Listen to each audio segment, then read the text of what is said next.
All right, so we're picking up right here in Act 4 when we left off, right? Iago's plan was really coming to fruition. He had the handkerchief wherever he wanted. All of the scenes were, all of the machinations were really coming together. So everything is set up perfectly by Iago. We're going to pick up there with Act 4. I've recruited some people to play some different roles, so it's not just me going insane in front of you, as usual. So the role of Othello and Iago, we played with Mr. Josh. My friend Lorena here, we playing Desdemona and Bianca.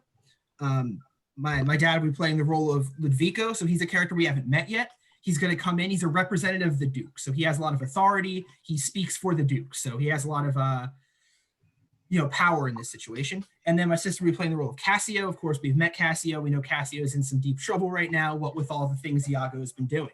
So we're going to pick up right on Act 4. It is page 168 if you want to follow along in your book. And we're going to pick up from there. So, scene 1 of Act 4. Enter Othello and Iago. What you think? Will you think so? Think so, Iago? What? To kiss in private? An unauthorized kiss. Or to be naked with her friend in bed? An hour or more, not meaning any harm? Naked in bed, Iago, and not mean harm? It is hypocrisy against the devil. They that mean virtuously and yet do so, the devil their virtue tempts, and they tempt heaven. If they do nothing, 'tis a venal slip. But if I give my wife a handkerchief... What then? Why then, 'tis hers, my lord, and being hers, she may, I think, bestow it on any man. She is protectress of her honor too. May she give that? Her honor is an essence that's not seen. They have it very oft that have it not. But for the handkerchief... By heaven, I would most gladly have forgot it. Thou sayest, oh, it comes o'er my memory as doth the raven o'er the infectious house, boding to all, he had my handkerchief. Aye, what of that? That's not so good now. What if I said I had seen him do you wrong, or heard him say, as knaves be such abroad, who, having by their own importunate suit, or voluntary dotage of some mistress, convinced or supplied them, cannot choose, but they must blab. Hath he said anything? He hath, my lord, but be you well assured, no more he'll unswear. What hath he said? Faith that he did, I know not what he did. What? What? Lie. With her? With her, on her, what you will. Lie with her? Lie on her? That's fulsome. Handkerchief, confessions, handkerchief. To confess and be hanged for his labor. First to be hanged and then to confess, I tremble at it. Nature would not invest herself in such shadowing passion without some instruction. It is not words that shake me thus. Pish! Noses, ears, and lips. Is it possible? Confess, handkerchief. Oh, devil. He falls into a trance. Work on, my medicine work. Thus credulous fools are caught, and many worthy and chaste dames ever thus. All guiltless meet reproach. What ho, my lord! My lord, I say, Othello! Enter Cassio. How now, Cassio? What's the matter? My lord has fallen into an epilepsy. This is his second fit. He had one yesterday. I'll rub him about the temples. No, forbear. The lethargy must have his quiet course. If not, he foams at mouth, and by breaks out to savage madness. Look, he stirs. Do you within yourself a little while. He will recover straight. When he is gone, I would on great occasion speak with you. Cassio exits. How is it, my general? Have you not hurt your head? Dost thou mock me? I mock you not, by heaven. Would you bear your fortune like a man? A horned man's a monster and a beast. There's many a beast then in a populous city, and many a civil monster. Did he confess it? Good sir, be a man. Think every bearded fellows but yoked may draw with you? There's millions now alive that nightly lie in those unproper beds which they dare swear peculiar. Your case is better. Oh, 'tis the spite of hell, the fiend's arch mock, to lip a wanton in a secure couch, and to suppose her chaste. No, let me know, and know what I am. I know not what she shall be. Oh, thou art wise. 'Tis certain. Stand you a while apart. Confine yourself but in a patent list. Whilst you were overwhelmed with your grief, a passion most unsuiting such a man, Cassio came hither. I shifted him away, and laid good excuses upon your ecstasy, bade him anon return, and here speak with me, the which he promised. Do but encave yourself, and mark the fleers and the glibes and the notable scorns that dwell in every region of his face. For I will make him tell the tale anew, where, how oft, how long ago, and when he hath and is again to cop with your wife. I say, but mark his gesture, marry, patience, or I shall say you're all in spleen, and nothing of a man. Dost thou hear, Iago? I will be found most cunning in my patience, but dost thou hear? Most bloody. That's not amiss, but yet keep time in all. Will you withdraw? Othello withdraws. Now I will question Cassio of Bianca, a huswife that, by selling her desires, buys herself bread and clothes. It is a creature that dotes on Cassio, as 'tis the strumpet's plague, to beguile many and be beguiled by one. He, when he hears of her, cannot restrain from the excesses of laughter. Here he comes. Enter Cassio. As he shall smile, Othello shall go mad, and his unbookist jealousy must construe poor Cassio's smiles, gestures, and light behaviors quite in the wrong. How do you, Lieutenant? The worser that you give me the addiction, whose want even kills me. Ply Desdemona well, and you are sure on it. Now, if this suit lay in Bianca's power, how quickly should you speed? Alas, poor caitiff. Look how he laughs already. Ha ha ha! I never knew a woman love man so. Alas, poor rogue. I faith she loves me. Now he denies it faintly and laughs it out. Do you hear, Cassio? Now he importunes him to tell it o'er. Go to, well said, well said. She gives it out that you shall marry her. Do you intend? Ha ha ha! Do you triumph, Roman? Do you triumph? I marry her. What? A customer. Prithee, bear some charity to my wit. Do not think it so unwholesome. Ha ha ha! So. They laugh that wins. Faith, the cry goes that you marry her. Prithee say true. I am a very villain else. Have you scored me well? This is the monkey's own giving out. She is persuaded I will marry her out of her own love and flattery, not out of my promise. Iago beckons me. Now he begins the story. She was here even now. She haunts me in every place. I was the other day talking on the sea bank with certain Venetians, and thither comes the bauble, and by this hand she falls me thus about my neck. Crying, oh dear Cassio, as it were, his gesture ports it. So hangs and lolls and weeps upon me, so hails and pulls me. Ha ha ha. Now he tells how she plucked him to my chamber.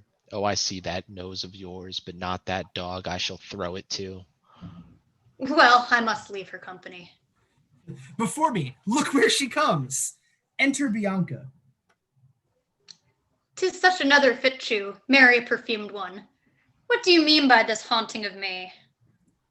Let the devil and his dam haunt you. What did you mean by that same handkerchief you gave me even now? I was a fine fool to take it. I must take out the work, a likely piece of work, that you should find it in your chamber, and know not who left it there. This is some minx's token, and I must take out the work. There, give it your hobby horse. Wheresoever you had it, I'll take out no work on't.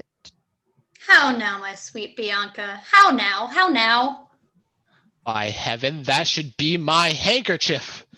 If you'll come to supper tonight, you may. If you will not, come when you are next prepared for. She exits. After her! After her! Faith, I must. She'll rail me in the street else. Will you sup there? Faith, I intend to. Will I my chance to see you, for I would very fain speak with you. Prithee come, will you? Go to, say no more.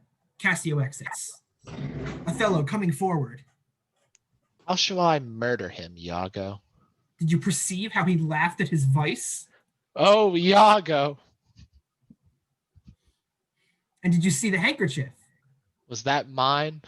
Yours, by his hand, by this hand. And to see how he prizes the foolish woman your wife. She gave it to him, and he hath given it to his whore. I would have him 9 years a killing, a fine woman, a fair woman, a sweet woman. Nay, you must forget that. Aye, let her rot and perish and be damned tonight, for she shall not live. No, my heart is turned to stone. I strike it, and it hurts my hand. Oh, the world hath not a sweeter creature. She might lie by an emperor's side and command him tasks. Nay, that's not your way. Hang her, I do but say what she is, so delicate with her needle, an admirable musician. Oh, she will sing the savageness of out of a bear, of so high and plenteous wit and invention. She's the worse for all this.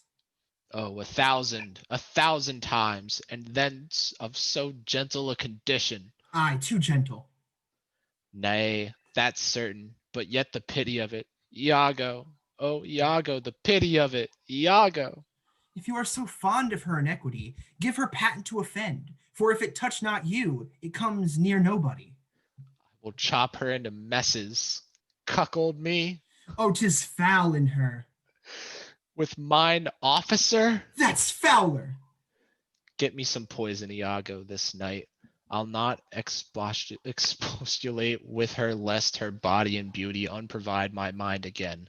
This night, Iago. Do it not with poison. Strangle her in her bed, even the bed she hath contaminated. Good, good. The justice of it pleases. Very good. And for Cassio, let me be his undertaker. You shall hear more by midnight. Excellent. Good. What trumpet is that same? I wore it something from Venice. Enter Ludvico, Desdemona, and attendants.